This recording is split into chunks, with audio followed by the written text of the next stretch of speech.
Hello everybody to the £69 portable gaming PC.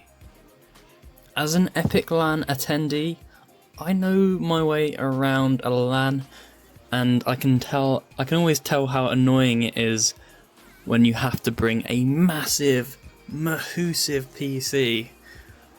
So that's why in today's video we are going to be making a £69 portable gaming PC. To get the £69 benchmark, we're gonna have to buy some second-hand parts. Actually, just second-hand parts. Not a single thing on this list is brand new, and that's just how it is this end of the spectrum. When you've got this little amount of money, you're gonna have to make some compromises.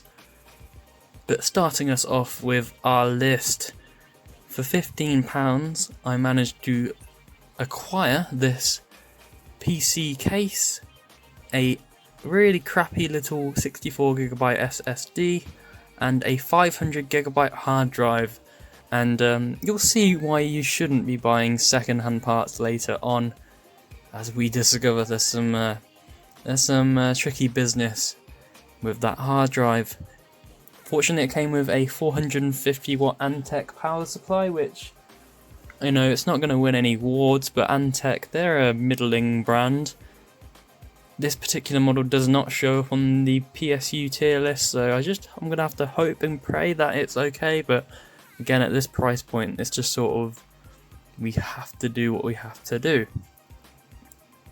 For the graphics card, I actually found a really good deal on this. This is a HD 7850. It's actually a pretty good little card, and it can typically be found for about £15 to £20, but I managed to grab this one for only £8.50, which was a massively good deal on eBay. It should be trading blows with the 750 Ti, maybe the RX 550. So actually a pretty good graphics card for the price, that is. Not going to be winning any awards, but for the games we're playing at Epic LAN or any other LAN that you might want to go to, it would typically be Counter-Strike, Valorant. We have Osu and StarCraft. I'm not going to be testing those two games today because it goes without saying that they will run fine. Osu being a really basic 2D game, and StarCraft being about a million years old at this point, they're definitely going to run. As for the rest of the computer, we got this motherboard bundle, which is actually a pretty middling deal, to be honest.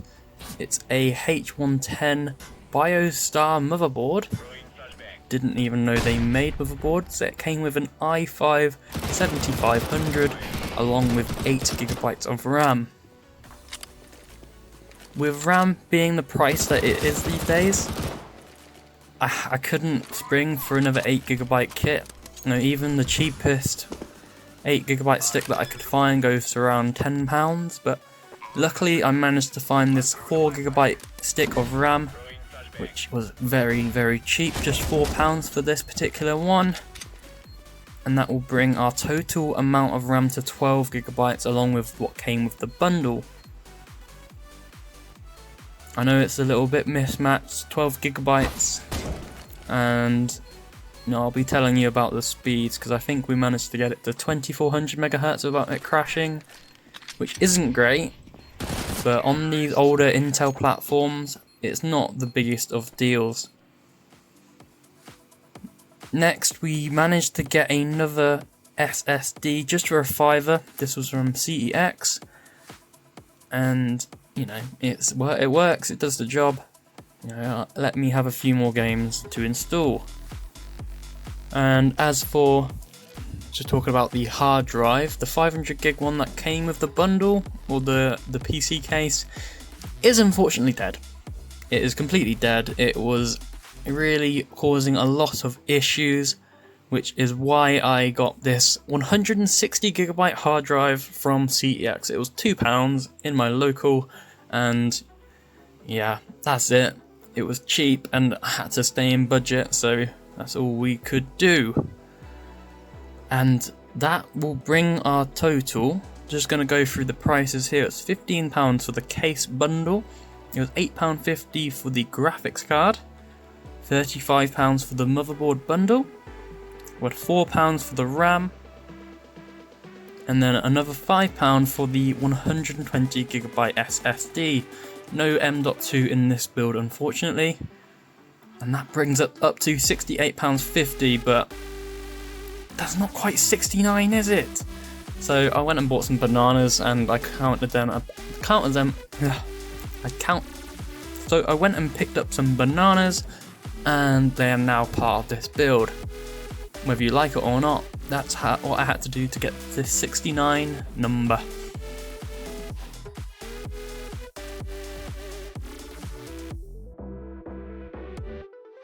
First game we're starting off with is Counter-Strike 2 at 1024x768, low settings, FSR off, and the averages was actually quite good, 103, 1% lows stayed quite high, and generally it's quite competitive, but with 1080p, that's where we start to struggle, with averages into the 78, 1% lows were down to 15, it was still playable, but I'd personally pick a low resolution because it's definitely the graphics card holding us back at this point.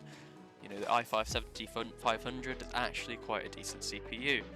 Moving over to Valorant. Low settings, 1080p, returned about 201 FPS on an average.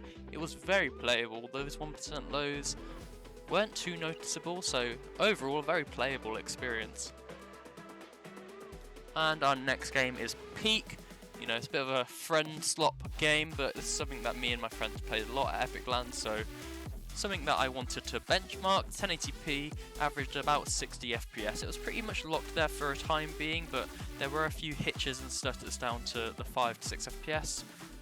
And Cyberpunk, you know, 720p, Steam Deck settings, returned us about 38 FPS on average, which was playable, to be honest. You have to excuse the poor gameplay because it's all captured, and I had to get all of this off of a capture card, so it's quite a lot of input delay. Another AAA game in Grand Theft Auto 5, it's quite old now, but still very, very popular these days, and that returned us 54 FPS. Those 1% lows were pretty awful, to be honest. They're quite often and frequent, but I think that's more down to it being installed on the 160GB hard drive, which was the only place it could have gone. But overall, it was playable, and you know, if I had to, it would be okay. But if you could spring for a better hard drive, a better SSD, I think this computer actually was held back quite a lot just by the fact that the storage was so awful.